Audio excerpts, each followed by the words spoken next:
Regardez bien cet homme, il est graffeur. N'en déplaise à certains, le graffiti ce ne sont pas que des sauvages qui esquintent les murs à la sauvette. Et oui, c'est aussi un vrai courant artistique né du mouvement hip-hop. D'ailleurs Damien en a fait son métier, il dessine sous le pseudo de Rust et lorsqu'il graffe, il faut l'appeler 8. J'ai vraiment deux côtés, c'est pour ça que j'ai d'ailleurs deux noms.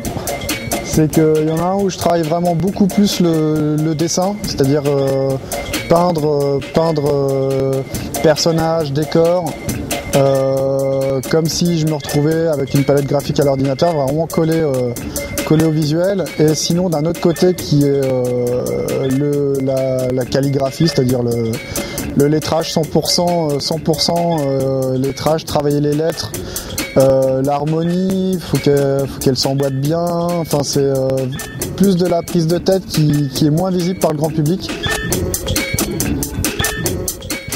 Le graphe est né à la fin des années 70 dans le Bronx à New York. Aujourd'hui, ce mouvement est universel et chaque pays cultive une spécialité. Damien, lui, son point fort, c'est le lettrage, l'esthétique, déformer les mots et jouer avec les couleurs. D'ailleurs, on lui a demandé une petite démonstration.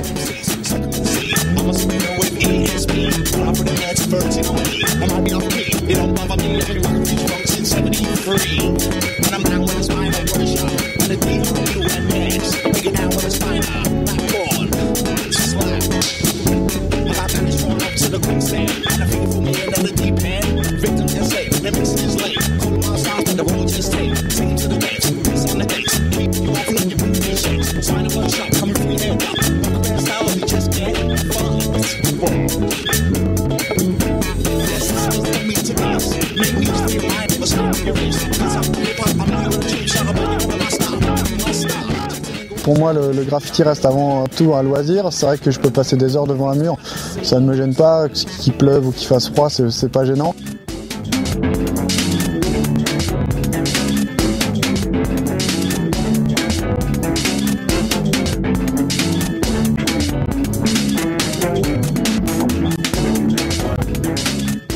Allez, un dernier effort, la touche finale, et voilà, une belle fresque dédicacée. Mais au fait, Dame, le graphe, t'es tombé dedans quand t'étais petit ? Je suis tombé dans le graphe parce que j'ai tout jeune, sur les coups de 12-13 ans, j'étais déjà baigné dans un milieu de danseurs où ma sœur connaissait des gens qui ont un peu fait développer la danse sur tour et donc avait fait des premières parties au niveau rap de concerts comme NTM début des années 90, mélangé avec un côté où je dessinais tout le temps, le côté hip-hop et le côté dessin a donné le milieu de graffiti. Mais pas facile quand on est graffeur de trouver des murs de livres. L'association Tourangelle Projet 244 qui accueille une multitude d'artistes aux ambitions diverses, puis donc une aubaine pour Damien. Le lieu est assez étrange et en même temps un peu mystique. Ce mélange de graffiti avec des sculpteurs, des musiciens, c'est quand même super agréable de jouer avec un groupe de jazz derrière. Enfin, assez agréable de peindre avec un groupe de jazz derrière. C'est un bon endroit, couvert, il peut pleuvoir, on peut peindre toute la soirée, il n'y a pas de problème. Côté projet, le Tourangeau va bientôt exposer ses œuvres dans la plus grande galerie de Los Angeles. La fin ne semble donc pas si proche.